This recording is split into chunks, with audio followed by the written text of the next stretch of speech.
We're rock and rolling. Facebook recording. Three, two, one. Hey, good morning, good afternoon, or good evening, wherever you're at in the U.S. and around the world. Thanks for joining us on Baseball Outside the Box. I'm your host, Pete Caliendo. Hey, love it that you've been able to join us. If you're live on Facebook, thanks for joining us. If you have any questions during the discussion, please ask our host. Just type it in the comments section and we'll try to get your question in. Folks, thank you very much. Don't forget, before we start the show, just do us a favor. Go to baseballoutsidethebox.com. That's the audio. Subscribe there and get an update all the time on new shows. And don't forget YouTube. We got a lot of shows. We put all the shows also on YouTube. Go there. Peter Caliendo, do the same thing. Hopefully everybody is safe, healthy, and doing well. Let me tell you, we've got a great show. Hey, how about this one? We're following up. This is almost like college baseball week. We had Jim Schnoss, and I always mess his name up, Schlossnagel. And matter of fact, I practiced it, and I told Jim, I said, I practiced it 3 times, and I still messed it up, but I got it right the second time. Jim was awesome yesterday, and we're following up with another great college baseball coach, NCAA, UConn Huskies, Jim Penders. Let me tell you, he started playing 91 there as a player. He's still there. Talk about the years of coaching that he's had. They just built a brand new field. And the best, here's another great part. I think this is a new one. Father played at UConn. Jim Pender Sr.'s. Rob, his brother, coached at St. Edward's University. Grandfather, Jim, was a head coach at Stratford High School. I mean, just the history of the coaches. I believe there's a football history in there. So we're going to talk about that with Jim. Just let's welcome him right now. Jim, man, how you doing, buddy? Great, Pete. Thanks so much. Great to be with you. Thanks for the kind words. Yeah, are you kidding? I mean, we're going to put all your background on the show notes. I didn't want to go through everything, but the tremendous background that you have in baseball, just being with one program. And folks, just so you know, also an ISG instructor. We were together in the Czech Republic, one of the top countries that are doing extremely well right now. So Jim, how you doing overall in with the pandemic, with baseball, your players, the coaches? How's things going? How's it been the last 10 months? We're hanging in there. We got a 3-2 count, and we're down a run. It feels like, but no, I think with the vaccine and the good news around that, I think some hearts have been lightened in the holiday season here, and hopefully we can keep that momentum going, because I don't think any of us in baseball or anywhere around the world are going to be all that sad to see 2020 in the rearview mirror. Absolutely. We're ready to turn the calendar and get on to some better days and some exciting baseball. And one of the fringe benefits of the pandemic, I suppose, is that we're going to have probably the highest quality college baseball product in a long, long time, because there's a lot of really good players that didn't wind up getting drafted or sign professional contracts that are going to still be in college baseball. So I think it's going to be a really exciting year, as long as we can stay healthy and get it off the ground and keep it going, and hopefully end it all in Omaha. But I think it's going to be a really good college baseball season, as long as we can stay healthy. Yeah, yesterday we talked about it with Jim a little bit, and I guess explain to our audience, there's some, and even our international coaches, there's I guess seniors have an option to come back because they didn't get a chance to play. Will that all, it does affect a little bit, I guess, the freshmen's coming in. So talk about that scenario, how you're dealing with that. Yeah, we've been allowed by the NCAA for, the NCAA gets a bad rap for not being responsive and of the time and proactive, and in this case, I think they were all those things, and they have given us some flexibility. We don't have to have a roster limit this year, so if we have 40 players, it's okay. You can only play 9 at a time naturally, but there's a way to develop guys, either through red shirts or yellow shirts or whatever we're calling them now. There are a lot more guys in our clubhouse than we expected, but hopefully that's a good problem. There's going to be a lot of good talent, and I think eventually it will trickle into some of the junior colleges as well, because again, you can only play 9 at a time. But and because of the draft being truncated, you really didn't have the opportunities for those really good juniors and seniors that might not have been 1st to 5th rounders, but are good enough to be drafted. They're back, so the quality of play should be at an all-time high, this spring in college baseball. They're not in single A or double A this year. They're going to be in Division I baseball. So we're excited about that. Yeah, do you see any changes coming up with college baseball? And I asked that because, I know, we don't know, we know about the vaccine, but we still really don't know with the virus exactly what can happen in 2, 3 months from now. But do you see any changes, like Major League Baseball made some adjustments and, whether it be, run around second or different rules, any changes in collegiate baseball with that? I haven't heard, or I'm not aware of any rules with regard to the competition on the field, like the extra inning runners. But I know that there's going to be some adjustments made with umpires, and there's going to be testing requirements naturally. But no, obviously we're going to, be masked up as much as possible. I have not, I think in our home games, I think we're going to require masks be worn on the field by all players and umpires. So, that's going to be obviously a lot different. We did get a little test run at that in the fall. We had a relatively full fall season, so we could kind of test drive some of these new things that we're going to be asked to do in the spring or told to do in the spring. And it went pretty well. So, the guys got used to them on the field. The pitchers had the toughest problem. They're going to work up a sweat and it's going to be difficult, catchers and pitchers especially.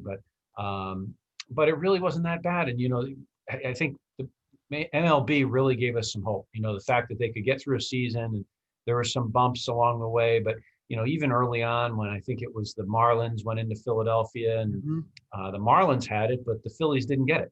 And I thought that was a really good sign that, okay, well, this probably isn't going to be transmitted on the field. It's probably in airplanes. It's probably in hotel rooms and probably after hours, after the games. But it was great to see that was contained. So I thought that was a really good sign for our sport moving forward. It is a lower risk sport than some of the others. And it is naturally socially distanced, and so that's a point in our corner. I'm really hopeful that college basketball can make a run of it and stay on the floor, and I think that will help us too. But our sport is, very different than basketball. I just hope our administrators and the NCAA doesn't panic if there are several positives in hoops. That doesn't necessarily mean that there's going to be the same kind of percentages in baseball. So hopefully they look at MLB and the success that they had, with their season, and we'll be able to follow suit. Yeah, big difference in college baseball. I mean, you're talking about, positions are far apart. The only guy closer, home plate umpire, the catcher, the hitter a little bit. You see football. I mean, they've had some issues, but football is really close. They're on top of each other all the time. So if you could football continuing, baseball's really got a bright future, I believe. I don't see a major issue, to be honest with you. What about the recruiting process? Talk about two avenues. The recruiting process, how it's been because of the pandemic, but also in general, if the pandemic wasn't there, give an idea, because college baseball's recruiting has kind of changed to when I played college ball. Talk about those areas, how you've been dealing with that. It's becoming earlier and earlier. I mean, guys are getting commitments as freshmen or giving commitments as freshmen in high school. I don't think it's a good thing for the game. I don't think it's a good thing for college programs. I don't think it's a good thing for those kids. I don't know how you fix it. I've got some ideas, but there's a lot of ideas out there. But it's that a 14-year-old is going to change an awful lot by the time he's 18. I remember what I was like at 14 as opposed to 18, and 18 as opposed to 48. You're gonna have a lot of changes. So that I think this has slowed that down a bit. And we are certainly leery of making commitments to guys that we can't shake their hands. We can't really even meet them. I don't think that's a winning recipe ultimately. And yet these kids are so eager to commit. They're eager to know where they're going, and I don't think it serves them really well. So we've kind of held off. I'm not going to say that we haven't collected some commitments, but from those younger guys, we really, really held off. We need to see them in competition. I don't want to watch it just on video, because I have yet to see a video come across my desk or on my computer screen of a young man sending something into us that showed him make an error or strike out. And I think so much is revealed in those failures in the game. I want to see that guy, how does he handle failure? How does he handle, if he's a pitcher, how does he handle an error made behind him? how does he handle getting hit in the mouth, giving up a 2-run bomb? What does he do with the next batter? Those are things you don't get to see on video. So I love seeing a guy in person. I love seeing how he interacts with his teammates. I love talking to people in the stands about the young man that I might meet, classmates of his that are not teammates. Like to talk to the opponents. If we're interested in the guy, hey, what do you think of the kid in the other uniform? How often have you seen him play? So there's a lot of things that go into those in-person recruitment opportunities that we can't have. It's been a dead period now since March, and we can't go out and see them. They can't come to us for camps. We can't get to know them. So we've really tried to pump the brakes on collecting commitments or offering spots, offering scholarships, but there is that temptation, if we don't take the commitment, maybe somebody else will. And so we try to resist that. We try to limit our mistakes, but it has changed things. And I think the pandemic slowed down recruiting, which is a good thing for all of us, for college baseball and for high schoolers. I like to hear that because you hear a consistent pattern through top collegiate coaches. Exactly what you said was exactly what Jim said yesterday. It's good for the parents and coaches to hear that. One of the things you mentioned, I think, is a big key. And you mentioned the failure aspect, because, you're going to fail in the game. I know I had issues with this. I wish I'd have known what to do when I was younger, not just in baseball, but in racquetball and other sports I played. Talk to our coaches at the high school, even the travel team coaches, to train our players to deal with failure, some of the things they ought to be doing, because, this happens when you're young, and if it happens when you're young, it's a habit, it continues. Yeah. How do you break that habit? How would you train your players to break that habit? Yeah. Well, first of all, I try to model it. I have to be 72 degrees and sunny all the time in the dugout during a game. I want to be, I admire Joe Torre and his ability to always look like nothing was going to bother him. They could be up 10-0, down 10-0, tied 10-10 in the ninth, and use the same. And his teams would play with a certain consistency and confidence, and I think that emanated from him. But when there was a failure, you wouldn't see him lose control. You wouldn't see him stomp, or he would defend his team with an umpire, that type of thing. But never, undress a player publicly or anything of that sort. So I think you have to model it as a coach. But yes, if you see a behavior, my coach, guy that coached me, Andy Baylock, ABCA Hall of Famer, and he has a saying, and I use it now with our players. He says, if you see something you don't agree with and you don't acknowledge it, that means you accept it. So if you're looking the other way when your star left fielder punches out with the bases loaded and he kicks over the water cooler and creates a scene in the dugout, well, then you're endorsing that behavior, and you're telling the rest of your team that that's okay. So I think as a coach, especially coach of young players, you have to be on guard for all of that. We talked about in our program, it's about attitude, concentration, and effort, ACE. And whatever you're going to develop, whatever you're going to emphasize in your program, your players have to know that like the backs of their hands and embrace it and be invested in it. And our guys know that ACE is the center of our program. Those are the three things we have total control over. Let's master those, no matter what the situation. So yeah, after a strikeout, after an error made, there's so much revealed, about a player. The shortstop makes an error and he struck out twice in the fifth inning, and there's a pickoff play to be made at second base. There's a daylight play that could be made, and he doesn't want to go put it on. That tells me a lot about he's not a winning player.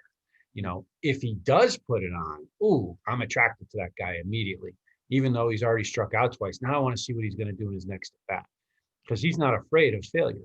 He's not afraid of the ball coming to him and him not making a play, and then, oh my God, the eyes are on me again. I stunk. It's a beautiful thing about our game, and the maddening thing is that there's no hiding.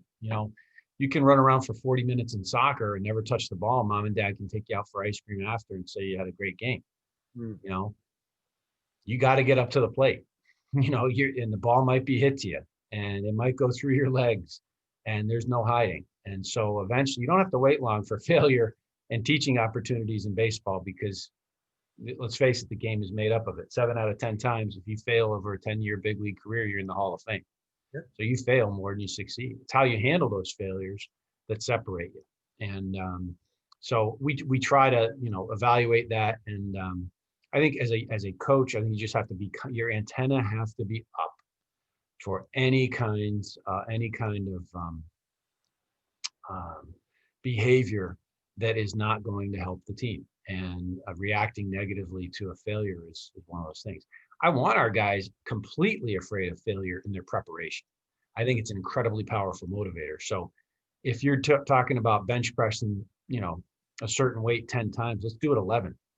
Let's do it one more thing, one more time, because maybe that's the difference between safe and out, or maybe that's the difference between a double and a homer, or an F7 and a gapper, Yeah. that one more bench press that day.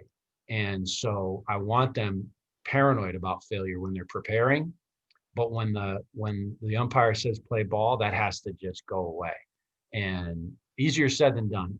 Sure. But when you're competing, you can't be fearing failure. You got to just go compete. So there's a subtle difference there. But when they say play ball, Coach Calhoun, our Hall of Fame basketball coach once told me that he was a guy who would not often, but later in his career, he would miss some games because he would have indigestion. He would have stomach issues, before a game, and couldn't come out of the dressing room. Wow. And oftentimes it was against what would be considered a lesser opponent, maybe an in-state opponent that they're supposed to beat by 50. And he would get himself so worked up that he wouldn't be able to go out there, and coach. For the first half. He might be over the toilet bowl. Wow. And I asked him about that. He said, up until the ref would throw the ball up in the air, I'm a mess, an absolute wreck, because I'm always thinking about how can we screw this up? This is going to end awfully. This is going to be terrible. But if I could see the ref throw the ball up, everything was fine. Then I was competing, then I was good. But if I didn't see him throw it up, I might be throwing up myself in the bathroom, so it's there's something to that. You have to, I think, having fear of failure in your preparation and your practice is really good. Being able to completely dismiss its existence when you're competing is a really great skill to have. That's why you see more and more. I mean, you see a lot more and more college coaches, dealing with the mental game. It almost seems to be at the top of their training and everything they do, training young people to deal with failure as early as possible. Now, you have an advantage as college coach. You mentioned that you can screen your players. You can figure out what type of players they are. Right. You can do research, check with parents, coaches, other opponents, all that stuff. Now, your high school and travel team coaches may not always have, travel team may, but not all of them have that opportunity. It also sounds like in your practices prior to the season, there has to be a lot of mental training involved there, because if you don't have it there's no way it's going to transfer into a game. Talk about how you deal with that in your practices, what kind of things you might do to help your players, train that way. You try to simulate the game as best you can. And every one of our practices, we will have some aspect of competition. It could be a bunt game, but we are going to give points. We are going to give a reward for the guy who wins that game. Could be, in batting practice, we'll have different ways that we award points for execution. You hit behind the runner, you get a point. We'll have a hit and run round. How many times you get the hit and run, away from the middle and on the ground. We're going to reward that. Little things like that are process oriented, and they're reps driven, but they're really compete driven. We want to have our guys rehearse competing and be game speed all the time. There's no such thing as 50% in practice, because if it's 50% in practice, it's going to be 50% in the games. So we're sticklers for that, for the energy level to be ramped up. There are opportunities where we will say, okay, this is just reps. We don't want you shortstops fielding 80 ground balls and throwing them as hard as you can to first base right now. We want you moving the feet and transitioning to the bare hand as quickly as possible. But we don't want you throwing it as hard as you can. We need to conserve the energy. So there's a time and place. But when we say, hey, we blow an air horn for a last rep in batting practice for every round, and this is live, we'll just yell it, this is live. Air horn helps us with that. Everybody on the field then is ready to play that rep. So it's a live rep. So the more you can do that, I think the better. But make it competitive. Kids, effective people, Pete, this, effective people want to be measured. You want to be measured. If you're doing all the right things before your physical with your doctor, right?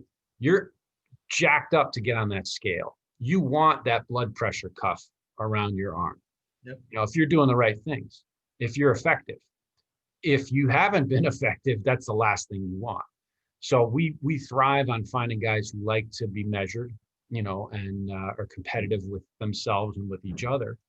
And you know, sometimes it can be tricky to find those guys in the travel baseball world, to be perfectly honest. And that when it's pay to play, you know, a lot of times those young men have not been told, hey, this sucks. You have to do this better, because that coach might not want to lose that player to another travel organization, Mm-hmm. you know, and they're not always honest with them. You know, there's a lot of good travel coaches out there. There's a lot of good pay to play coaches out there, tons of them. We have a lot of them in our region. But I'm more likely to listen to that kid's geography teacher, you know, or guidance counselor about what he really is than a travel ball coach in most instances. Because I don't really care if you tell him, hey, he really hits behind the runner. He's got a 55 arm. Let me evaluate the player. I want to know about his character. And sometimes that teacher in geography might be able to tell me more than you can, because you're worried about keeping those paychecks coming in. And so that teacher is going to be unbiased. You know, that high school coach is going to be more or less biased, I should say. Mm-hmm. So we focus on talking to those folks, you know, and observing ourselves, making our own impressions. You know, I like that. And I'll tell you what, you know, you mentioned players love competition, you know, athletes love competition, everybody, all levels. I remember a friend of mine training the Hawks, we talked about it before, the Blackhawks during the strike. And he is very competitive, you know, sets up a lot of different games like you're talking about in practice. And these are big league guys, professional hockey players, and Yeah. they loved it. I mean, they came out saying, this is fantastic practice.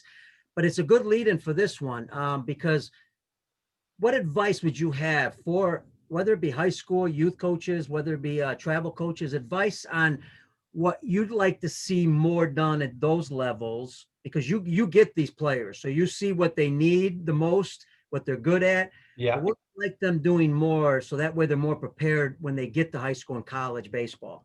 Yeah. It's presumptuous. I know I don't want to come off. It's presumptuous, and you know, those coaches are doing, I'm sure they're doing the best they can, but and they're so limited in the time. You know, a lot of these places where they're playing high school baseball and it's freezing out and you're trying to get stuff done in a gymnasium, and you might have 4 practices before your first game if you're lucky, or you know, there's so many challenges out there. But the things that I would really focus and drill down on first are those mental things. You know, one of the things that this pandemic has brought us is the ability, we all can Zoom now, we all can WebEx, we all, and those are, you know, we did a base running quiz with our players over Zoom because we were in quarantine and we could coach them on the field.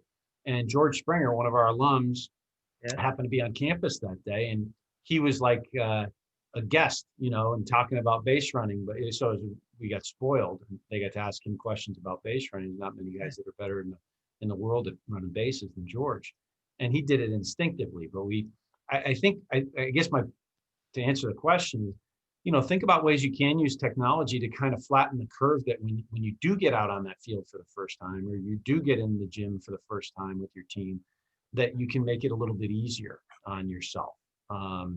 You know, we did a lot of that this fall, you know, with regard to our signal systems and what I'm going to show you from third base that aren't necessarily signals, but I want you thinking, when I do this, react back on a line drive. You know, pointing at third base and going like this means I need you to get here standing up. Okay. Pointing at third base and sliding, that means there's 1 out. You can make this close. And that's not a signal, but I wanted them to know when we got on the field, that's what I'm saying to you across the field. So I just, instead of a lesson on the field, now we all have heard it at least once. Now we're going to hear it and do it on the field. And that's a good way to kind of flatten out the curve. And to be more direct with our game, the more base running, the better. You know, it's the forgotten art. And a lot of it's just desire and wanting to be good at it. You know, a slow guy can be a really good base runner. We tell our guys that are not base stealers that if you draw a throw from the pitcher to first base, that's a point in your column. You know, we're going to reward that. If you have a dirt ball read, it's such an unselfish baseball play. we're going to reward that. We're going to mention it in the huddle at the end of every game or the end of every practice. Billy had 3 dirt ball reads today. Unbelievable day from Billy. There might have been a guy who hit 2-run jack that might not get mentioned in the huddle. When we were up 5 or down 5, who cares? All right. But this guy was doing everything he could on the bases when not all the eyes were on him. So little things like that, little processes you try to point out in those first practices that will hopefully carry over to the games too. But base running. I'm amazed. We had Brian Daniello, and I don't want to embarrass him, but he's heard this story before. He's the Gatorade Player of the Year in Connecticut, probably about 7-8 years ago, maybe more than that. I'm getting old. And came to us, and in the fall of his freshman year, we had a runner on third base, and run around third base, and 1 out. And I said, hey, contact's on. He said, you know what that means, right? Contact's on. Ground ball, you're gone. And oh yeah. So he medium depth fly ball to center field. Brian puts his head down and starts running, crosses home plate, and he's looking for high fives in the dugout. And I'm like, what just happened, Brian? What are you doing? And he looks at me and said, you said to go on contact. I said, yeah, the ball has to be on the ground. The ball has to be downward trajectory off the bat. Hey, he's the best player in Connecticut in high school ball. He didn't know what contact meant, at third. So you have to teach it. One of the lessons I got when I first started coaching was don't assume they know it. Don't assume they know it.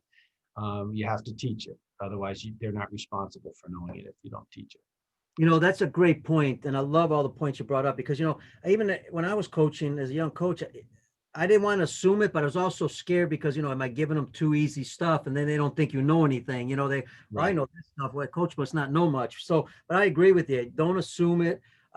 Here's a question for you, because it kind of goes in with this. If it's a good comment, at least from what I'm seeing, and you see a bigger perspective than I do from athletes, are we getting away from athletes learning how to play the game on their own a little bit, anticipate what to do? Because here, I'll give you an example. What I just came up with this because of Zoom, and I thought, okay, this could be something high school and travel coaches can do on Zoom also. What about watching major league games on Zoom and then asking questions? What would you do in this situation? Right before the situation even happens, right? If you're the base runner, you're the pitcher, whatever it may be. Because it seems like I look at Latin America, they have instincts, man, because they play on their own. But then I look at some of our guys, I'm wondering, we teach them as a robots when they're real young. And I want to be careful with that. I get why coaches do that, because they don't want the kids to fail. And I'm talking about young kids. They want to control a little bit more. It's about winning, which it shouldn't be. But, kids need like you said, they need to fail a little bit. I mean, that's how you learn, no? Yeah. Yeah. No, the more, and we sound like old men when we say it, but kids, they're not playing. They're not playing as much, not playing with scoreboards on. I see a lot of travel ball games where there's an umpire in shorts behind the mound, not just in the pandemic, but before. It's supposedly a game, but it's just manufactured for college coaches to show up and evaluate talent. I hate that. I want to see the scoreboard on. I want to know, hey, what are the standings? What's your team's record? Yeah. Guys don't even know what their team's record is. Sometimes pitchers don't even know their own personal win-loss record. They just know their velo or their spin rate. And but they don't play as much, or they don't watch as much baseball. I think there'd be a heck of a lot of advantage to, and there's a disconnect. Somebody probably in their late 20s or early 30s or maybe younger needs to figure out, because I'm too old to do this now. How can we get strategy on a video game? Because they'll play video games. They'll compete in video games. They love to compete in those. And it's, one of our big leaguers, Anthony Kay, with the Toronto Blue Jays, is a big gamer. He was upset when they were in the Toronto hotel overlooking the stadium, not because he couldn't leave it, but because the Wi-Fi stunk. In the second spring training that they had, he was ticked the Wi-Fi stunk because he couldn't play as many games. So if we can tap into that, I know they very rarely are they going to sit and watch a 3.5-hour baseball game. They just don't have the same attention span, and they don't play it like you said, Pete. In Latin America, they play it. They play. and they pick sides and they do it on their own. Coaches and parents, we've made them robots. We've created that culture. If you don't have a uniform and it's not tightly administrated, and well, we don't let you do it, which is, it's terrible. We don't have a guy on our team now that can hit a fungo.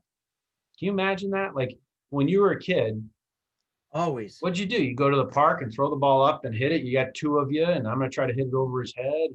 And I'm going to put the bat down. He's going to throw it in and hit the bat. And if I can catch it off the bat, I get to stay up. If it misses the bat, I'm still up. Anyway, just inventing games like that. Helped arm strength, helped arm accuracy, helped power, helped rhythm, helped timing, helped trigger. Yep. Things like that aren't happening organically anymore. And we got to figure out a way to get that. I bet you if there was a way to score a run in a video game, Brian Daniello would know what contact was. If he could play it in the video game and say, oh, I'm putting my team in contact here, even if the infield's up, if that shortstop has to go at all that was left and right, we're still going to score on that with one out. It'd be awesome if somebody could bridge that gap, because I think they do spend more than 3.5 hours playing video games. I can tell you that. Absolutely. And, if they had more instincts, that, high school, college coaches would have to teach less and maybe get to more things that they need to get to in some ways. Right. I want to ask you, because you brought it up, and I thought it'd be interesting. You brought up Springer.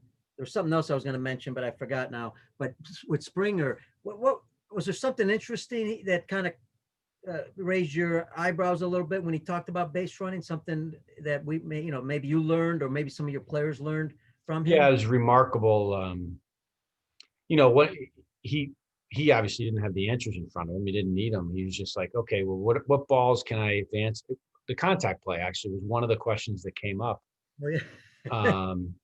And it was, okay, infield up, one out, we're in contact. Which balls can you, we're not in contact. We're not in contact. Infield's up. Which ground balls, which balls can you score on? And he said, oh, chopper over the mound, right away. Chopper over the mound, because the shortstop and the second baseman are going toward the middle of the diamond. I'm scoring on that easy. If I can see the first or the pitcher jump, and I know that he can't get it, I'm gone and I'm scoring on that. They're not shifted. He asked, are they shifted? Are they not shifted? Where are they playing? And no, they're regular spot. First baseman lays out, going toward the line. I'm scoring on that. And it was something that wasn't in our quiz. I'm like, holy crap, yeah, we screwed that up. That's one that, he could see that off the bat. First baseman's leaving his feet, going down, balls on ground, I'm scoring.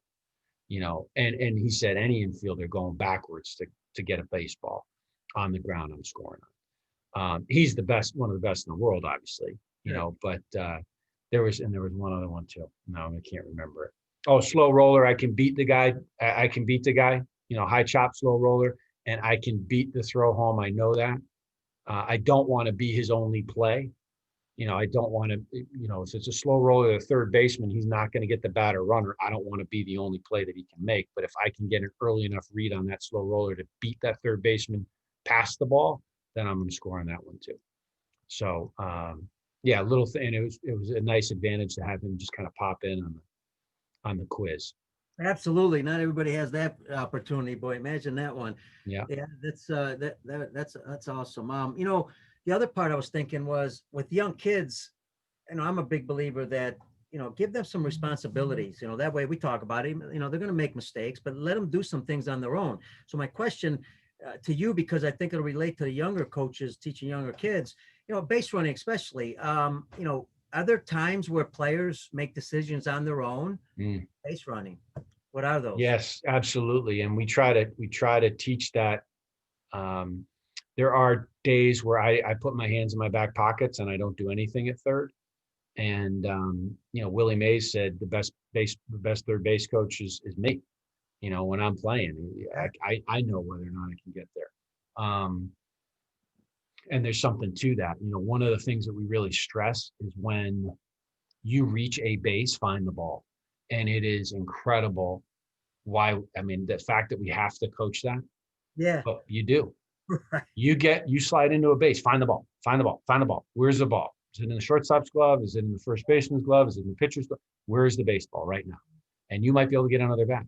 The mentality we preach is when you strike a baseball in the batter's box, you don't know what's about to happen. It might be in the catcher's glove. It might be a foul tip. It might be in the stands fall. It might be a home run. You are assuming it's an inside the park home run the moment that the ball is struck, until it's not, until it's a triple, until it's a double, until it's a single, until it's an out. Love it. And that's the mentality that you have to have. You don't cede any territory. You take turf. You don't give it up until you're forced to go back to that base, until you're forced to stop. You're not stopping. Make the defense stop you, and to have that mentality all the time. But we always want the guy at first base, let's say ball hit behind the right fielder going to his left, balls behind the batter runner, let's say on a sure double. We want that guy, relying on the third base coach. Every other ball that he can see, without turning his head completely, he's making a decision on whether or not he's going to third base on or to second base on. He's making that decision. He's not relying on the first base coach.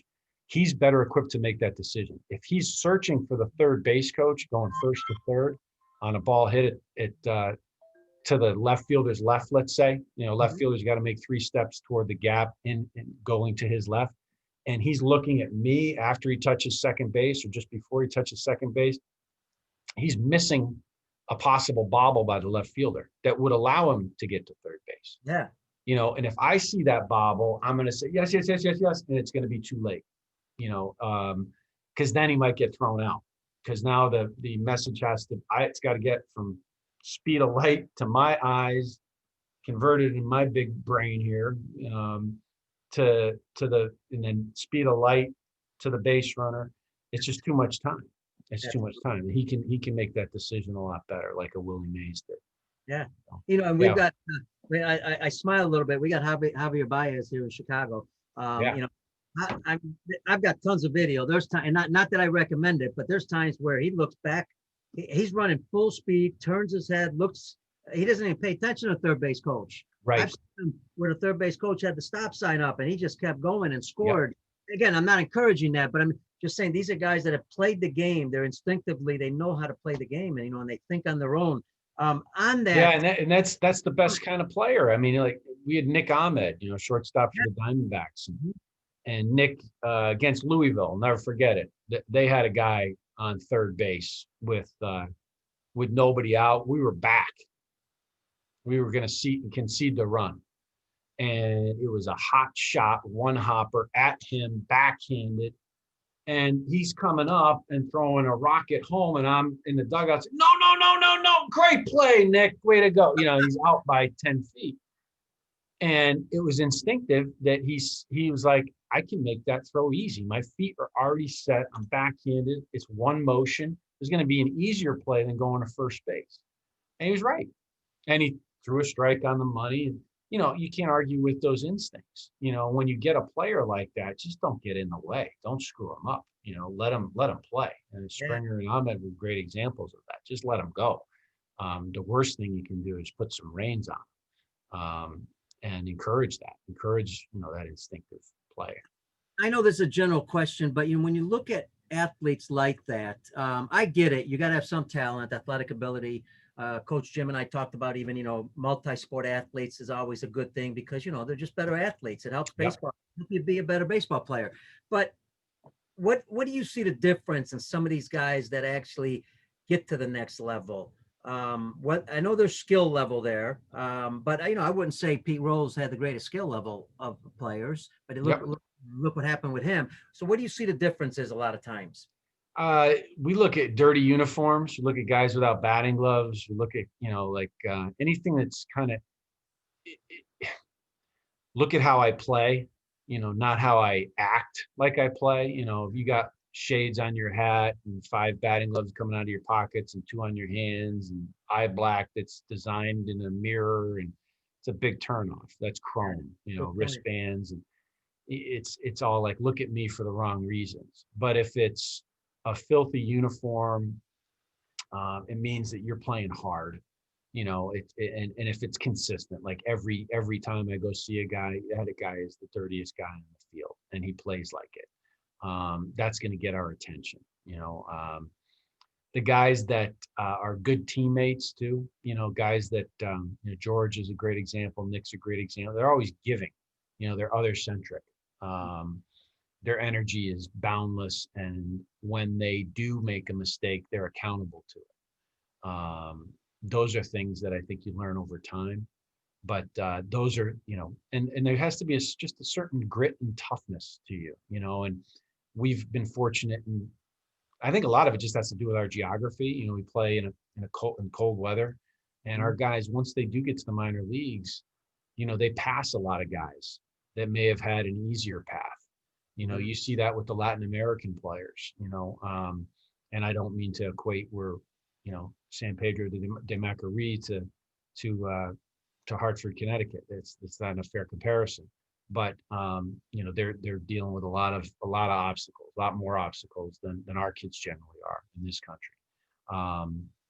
But to play in the cold, to play when it's less than ideal conditions, to not be able to play all the time. I think you cherish it a little bit more maybe than the Southern California kid or the kid from South Florida that can take ground balls 365 days a year, outside.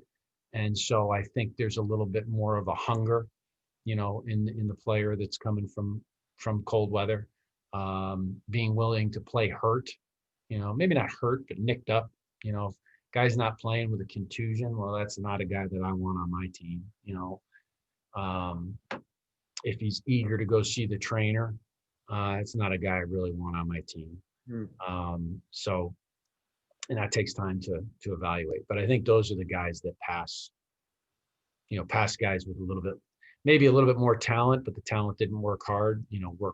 Working hard will pass that talent. Not all the time. And those are the coach's nightmares. If you have a guy who's super talented and doesn't have good process, that's hard. I mean, it's great. Okay, he's very talented, but boy, don't follow him. That's hard. That's really, really hard.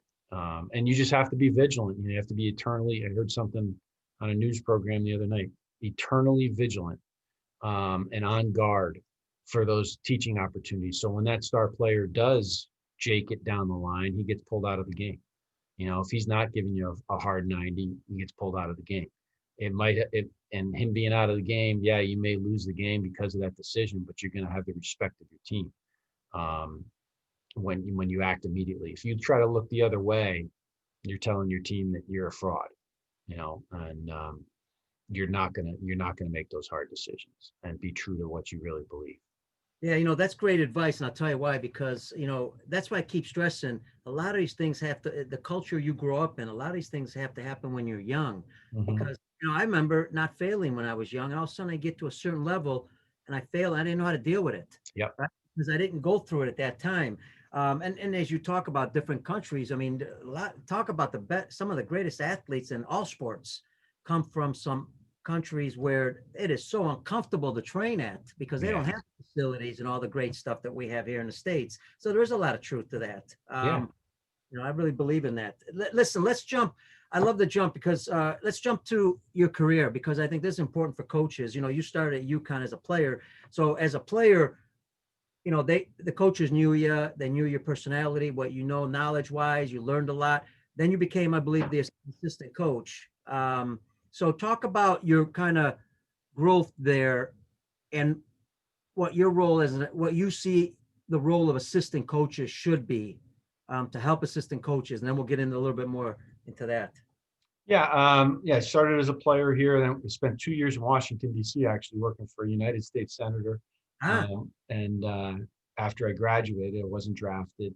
Had a good finish to my career as an all-conference player, and we wound up in a regional out in Wichita, Kansas, actually, and played Georgia Tech with Jason Varitek and Nomar. Jay Payton was on that team, really good Georgia Tech team. They beat us, and then Long Beach State beat us. Graduated, went to DC, met my wife there, so that was a good thing that I was in politics for a little bit, but I wasn't crazy about politics.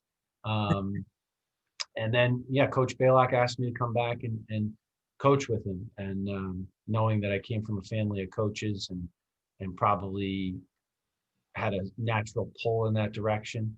And I was a former captain for him. So I did that for 7 years. And as an assistant, it can be really hard, sometimes, some days, because you're not the lead guy. You have to support the vision of the lead guy. You've got to do everything you can to be completely loyal, and also get your points across. With my assistant coaches, one of the things that I really preach, and I've had assistants now for this will be my 18th season as the head coach. One of their first responsibilities is after a practice, after it could be in the shower, we could be back, right after the game or practice. Tell me how I suck today. And I mean, me, like, don't give me, hey, great job in the 7th, putting that hit and run on you. How did I suck? And that might be in the huddle. That might be negative body language. That might be, I just showed you palms up. Like when Daniello did that, you should never do this as a coach. It might be something small, but they noticed it and they didn't say it in front of the team. They were loyal, they're good soldiers, but afterwards I need to know, how did I suck today? And hopefully their head coaches have empowered them, because otherwise I got to be able to adjust. And if those assistants see me adjusting, well, now they're more likely to adjust and the players are more likely to adjust. And you can't be so stubborn that you're not going to change your ways. Your foundation has to be consistent. We embrace 4 pillars in our program, and that's graduation, championships, becoming better leaders, creating better leaders, and giving back. Those 4 things are never going to change. But everything else, I used to have a facial hair policy. I don't have it anymore. Right. It doesn't matter to me. It's not a fight I want to. It doesn't mean anything.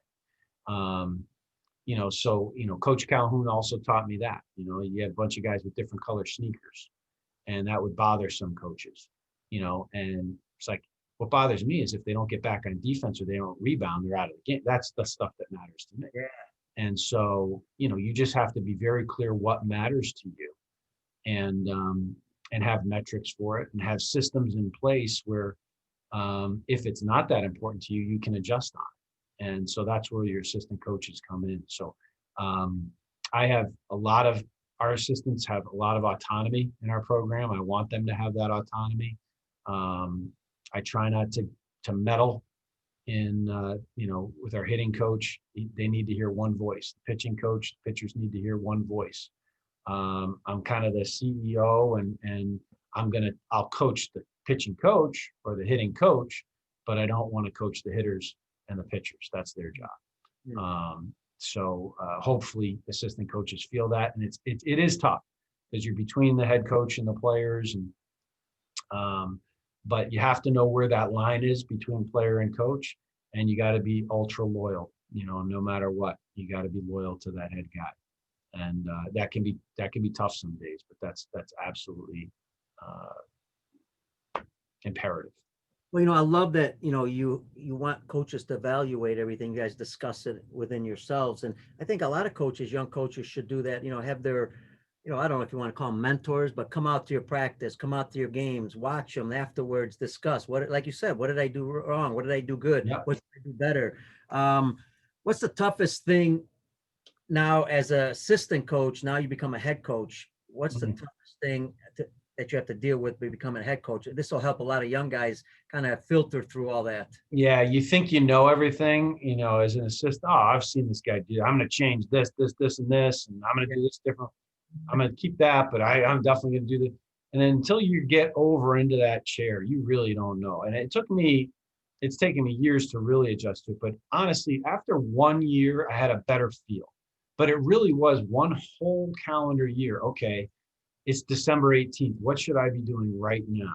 Okay, well, in a normal year, we'd be getting ready for one last holiday camp, of high school players. And once that's done, oh crap, I got to order the lineup cards, for this year. That's usually the last week of December, because we have our roster set. It's after grades are out.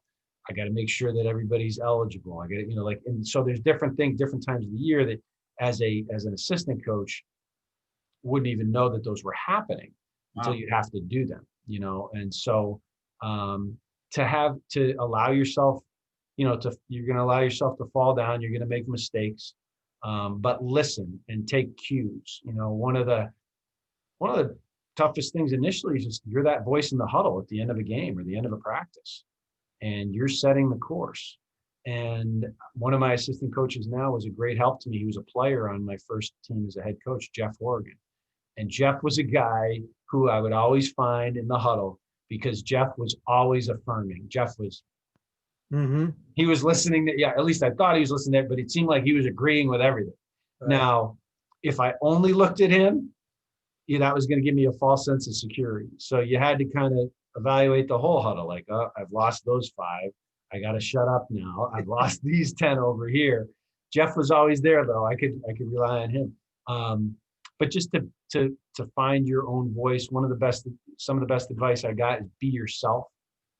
Be yourself. Roger Bidwell, UConn Avery Point, legendary coach, now retired, told me that. Just be yourself, Jim. And that was very difficult as a young head coach initially, because I did want to change some things. I was part of a program that I loved and honored and respected, but there were some adjustments that I wanted to make. And oftentimes I stubbed my toe trying to make those adjustments too quickly, with regard to discipline. I mean, I ran our guys more than I should have. I tortured some of them. It's in my initial year, not literally, but we lost games often, because of things that, I would miss the mark and think a guy wasn't giving me his best attitude, concentration, and effort, and probably go overboard with discipline. It did eventually change it, but there are some things I wish I would have done differently, looking back on it. But you're going to make some mistakes, and allow yourself some opportunity to make those mistakes, and rely on your assistant coaches. If you trust those guys, you hired them. You have to have a good relationship with them too. Allow your players to come in too. We do surveys occasionally. Hey, what are Coach Penders' strengths, weaknesses? What would you like to see him change? Don't sign your name. I don't know who it comes from. Great stuff. And sometimes it's really, really helpful, because you read it and be like, oh crap, I hate that about myself, and I do need to change that. And then there's other times where you're like, well, coach really needs to get a better relationship with the freshmen. They're scared of him. Yeah, I want them scared of me. That's perfect. Like there's some things that you see and like, nope, I want to be that. I don't want to be that. And if you're asking them to adjust, you better be willing to get that feedback too. And some of them are really hard to read, but how are you going to get better if you're not learning? If you're not learning, you're dead, literally. You should be learning every day of your life. So, and sometimes it's hard to look in the mirror because you don't like everything that you see. So then change it. And absolutely, you talk about learning. You mentioned a bunch, and I'm sure there's a lot more. But you've learned from Calhoun, from a different sport. You talk about Andy Blaylock. I mean, You're learning from everything. You're not just learning from baseball people. The other part about being the head coach that I'm curious about seems to be one of the most difficult areas. You talked about it a little bit. You mentioned it, and that is your relationship with your players. Because what's that fine line? Talk about that. Yeah, that was harder as a younger coach. I was 31 years old when I became one of the youngest head coaches in Division I. And, I probably went a little overboard with the discipline and the structure initially to distance myself, because there were times when I didn't want to hear about their Thursday night or the girl in their chemistry class. They needed to know that I wasn't their peer. And now I can be myself. My father gave me that advice. It's like, the hardest part is when you're a young head coach, you kind of have to fake it a little bit. Like, you got to create an artificial distance. I wore a jacket and tie for my first 5 years as an assistant coach. I came from DC, so I had the wardrobe for it. I didn't have any money to go buy different clothes. And so it served the purpose financially, but it also, there were guys on my first team as an assistant coach that I had played with, that I had maybe had a beer with.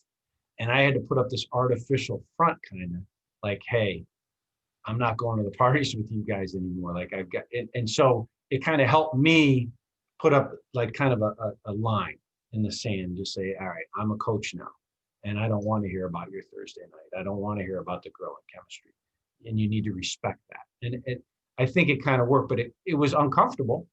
It wasn't quite genuine. But then as I got older, what Roger Bidwell said, being yourself became easier. Now they look at this bald guy and I'm like their dad's age, Right. so it's more natural. But it was more difficult. It was definitely difficult kind of finding my voice and figuring out, okay, I thought I knew who I was, but until you're a head coach, you really don't know exactly what you want to emphasize. And I did write down our 4 pillars when I was doing the job interview, and we have held on to those 4 pillars, the foundation of the program, but I've made a million adjustments since then. And I think that's important. Question I had about, I think I mentioned, I think you said you coach third base. A lot of head coaches will be in a dugout. Some head coaches will be at third base. What's the choice you made to be at third base? Maybe to help our coaches as they get into that area. Yeah.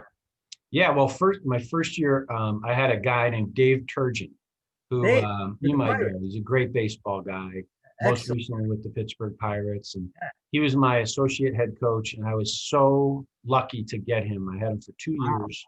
He'd come from Boston College, and he had managed in the minor leagues, and he had played up to AAA.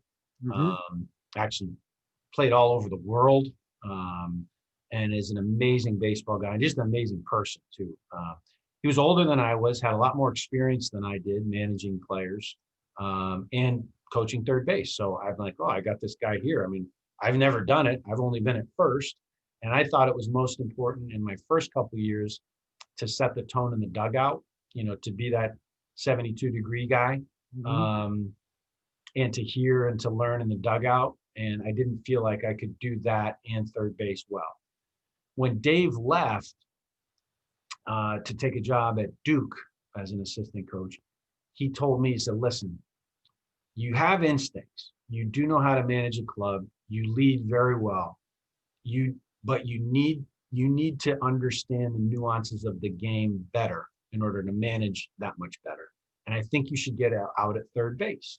Hmm. So I listened. I did a lot of research. He told me you got to get in the mirror and put your signs on so they look natural. All this stuff that I hadn't really thought of. You don't want to have an emotional send home. He gave me some tips, and then I did a lot of reading and research and asked some people that had done it, what they thought was important. But his point was, you can see the game better from there. When you're on the field and you're closer to it, you can really develop a better feel. And he said, in the minor leagues, we all the managers have to coach third base up until I think AA maybe. Hmm. And he said it was one of the best things to help him learn the game from a managerial perspective, was to go to third base. And I've just stayed there. Now I've stayed there. And I trust what's going on in the dugout. The culture changed in the dugout, so I don't have to be in there as often. I prefer to have my hitting coach in the dugout when the hitters come back. And the pitching coach in the dugout. So I get to third, and it's worked okay. Although in my first game against Florida Atlantic in 2005, I got a guy blown up at home plate in the first inning. I'm sorry, I didn't send the guy in the first inning. We lost 1-0. And it was on me. So the first decision I had to make, first big one, and I blew it. It cost us a game. We won the next 2, but I'll never forget that. I held them up. There was a bobble in right. I needed to get farther down the line because the ball was hit to right, and I was basically in the box, which is stupid. On the ball to right, you can work your way down the line as opposed to the ball in left. You got to make that decision quicker because the ball's coming in right behind you. Right behind the runner. And I held him. The bobble happened. He kicked it, and he was going back to the base, and we couldn't advance.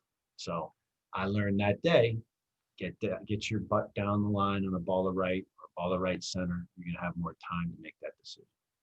And again, experience. Boy, I'll Yeah. tell you, you mentioned a lot of the people that you've been with. There's another one, Dave Turgeon. Been on a show before. I was with Dave in Vancouver. Yep. Wow, talk about lucky to have somebody like him in your program. So bright, such a good communicator, such a good coach. I mean, just nuanced, but just really knows himself, always trying to get better. He's a lifelong learner. Yeah. He's one of the best baseball guys I've ever been around. Absolutely. I'm with you on that one. We're closing off and I really appreciate your time, Jim. By the way, I want before we close, I want everybody to know about your new stadium. But before we do that, I just want to go through your family pedigree because, talk about how fortunate you are to have your father coaching, grandfather, brother. Yeah. Take us back a little bit with your grandfather, maybe something that you learned from him about coaching in general or baseball skill or something. Yeah, I had two grandfathers. The one that most people talk about is Jim Penders, that coached at Stratford High School in Stratford, Connecticut for decades and decades, and then went on to be the town recreation director. There's a ballpark in Stratford named Jim Penders Field. Wow. And football and baseball teams play there for Stratford High. Just to grow up, knowing that your grandfather was looked at by an entire community and held in high regard, has been incredibly impactful. And I've never wanted to screw the name up. I share that name. My father shares that name, and he coached at East Catholic High School for 44 years. There's a Jim Penders Field in Manchester, Connecticut named for him. So there's two Jim Penders Fields named for different guys, neither of whom are the head coach at UConn. Wow. And so there's big shoes to fill. Sure. But they provided just a great example of, the thing that they both left me was they're both, my grandfather's long since passed. My dad's still with us. He's 78 years old and hopefully with us a long, long time. But they're the richest men I've ever known because they had relationships with their players until the day, until my grandfather didn't have any days left. I mean, I can still remember as a 9-year-old, the line at the wake in funeral, to try to get in. And so many guys were former players, and he meant that much to them. So the relationships with the players and the lifelong bonds, staying in one place for a long time, they both have, and a community has really embraced them. And I think they've been enriched by that. They're not rich financially, but rich certainly emotionally and spiritually with those relationships. And then they also just, they're both very steady personalities, very reliable, accountable, dependable, caring, super self-disciplined. Those are things that I'd like to claim that I am too. The way they treated their players as if they were their sons, and never forgetting that every one of your players is somebody's son. That's a really important lesson. And then the other guy, we just gravitated toward coaching. My brother, like you said, he's a very successful coach at St. Edward's Division II school in Austin, Texas. He's had tremendous success there. My cousin Tommy is a really successful high school basketball coach in the Houston area. His father, my uncle Tom, he's going into the College Basketball Hall of Fame. Actually, next year he coached, I think, 7 different institutions, most prominently the University of Texas, University of Rhode Island, George Washington, and Houston, toward the end of his career. And he has I've taken things from him. He's unbelievable at coaching confidence, and he himself is an incredibly confident guy. But there's little bits and pieces that I've taken from all my family members. My brother's by far a better baseball coach than I am. We talk strategy a lot.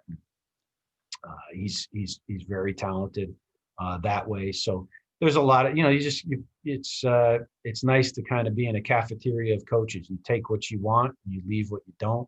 And, I'm blessed very blessed to have that in my background. My other grandfather was a little league coach, took his team to Williamsport a couple times. So he also was a really successful coach.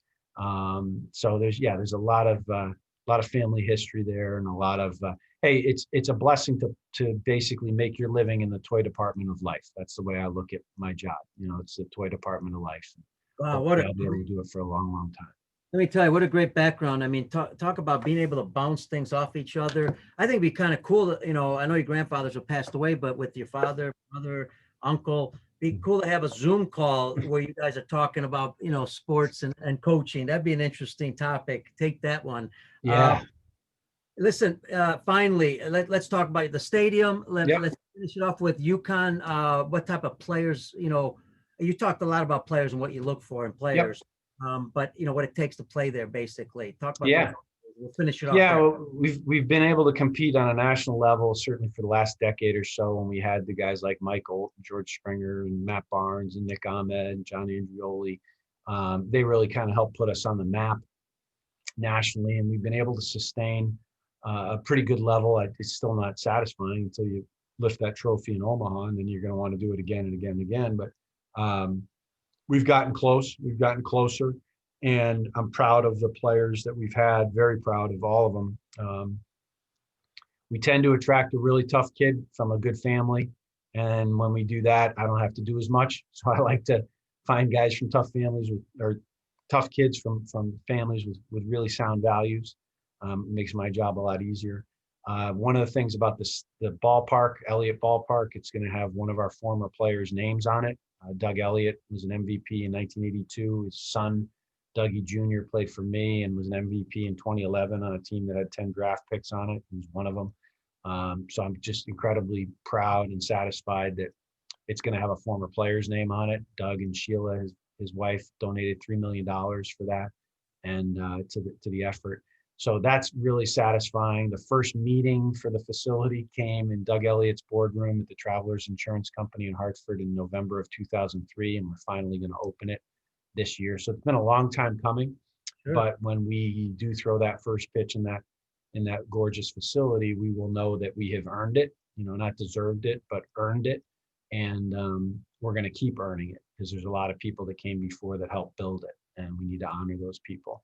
But we are ecstatic about moving in there. It's got a lot of bells and whistles, which I am not used to. And it scares me a little bit, as a good coach. I think good coaches are somewhat paranoid, and you're always, like Satchel Paige, don't look back. Somebody might be gaining on you. I think we're always looking back. You're always nervous that somebody's gaining on you. And, one of the things that concerns me is we've attracted the blue collar player for a long time. We've attracted that tough kid that didn't see many bells and whistles. Now we're going to have the bells and whistles. So it's on us as coaches and as current players to identify the characteristics in the player that are going to consistently be there, like a toughness, a work ethic, a blue collar mentality, and not the kid that's just going to fall in love with the beautiful clubhouse with the ping pong table and the gaming system and the 5 indoor tunnels that are there and accessible all the time. He's not going to fall in love with the gear or the bells and whistles. He's going to be attracted to the ethos of your program. So we have to do our homework even more so now, because I think we are going to attract some of those kids that we're not necessarily interested in and wouldn't fit within our program. And we got to weed them out. We got to limit those mistakes. So there's always something to worry about, but it's a what do they call it? A rich person's problem. It's nice to finally have a rich person's problem and have a state-of-the-art facility on our campus. Well said. And the other thing is, in life and coaching, as everybody knows, when you put the time in, you work hard, you treat people good, you're building a top program, you get good stuff, good things come back at you. Now you got your stadium, which is, I think, going to take you even to a bigger level. Anybody else going to play in that stadium? Some possible, I don't know, indie teams or anything else? Any plans? No, we really want to keep it. One of the things that we do want to do is hopefully get the Connecticut State playoffs, the high school. That we'd love for this to be the Omaha of Connecticut, for those high school kids. And that's how you get to play at UConn, is to, get to your state championship game or your state semifinal game. And you don't get to just go on there as a travel team and pay the rent, or we want to make it really special. So we may do that in the future. But right now it's the home of the Huskies, and I'm proud to just have it just be the home of the Huskies. I don't want to share it. We're just getting into it, so I don't want to share it with anybody if we don't have to. And we're so blessed and so grateful to so many that have raised the money to build it. And we need to honor Absolutely. that And with our Jim, work. I gotta tell you, first of all, good things happen to good people. I'm very happy for you. Now get a Thank beautiful you. stadium. Continue the great work, man. I can't thank you enough also for being on the show. You're very welcome, and it's always a pleasure to be with good people, and you're one of them. And I look forward to talking to you again soon, and wish you a Merry Christmas and a Happy New Year. I think we're all looking forward to 2021. Get this 2020 out of here, but it's always great to be with you. Thanks for having me on, Pete. All right, Coach Penders, thank you. Merry Christmas to you, your family. Hopefully, again, like you said, a Happy New Year to all of us. That's Coach Penders. Special thank you, UConn head coach, and also special thanks to Brian Crocker, our producer with the Lineup Media Group. Don't forget, go to YouTube, Peter Caliendo, go to Baseball Outside the Box on the podcast, subscribe. The audio will be there. We'll be all over social media, Twitter @Baseball Out. Folks, stay healthy, stay safe. We'll get on the baseball field soon and have a Merry Christmas and a super new year. God bless you all. We'll see you on the next show.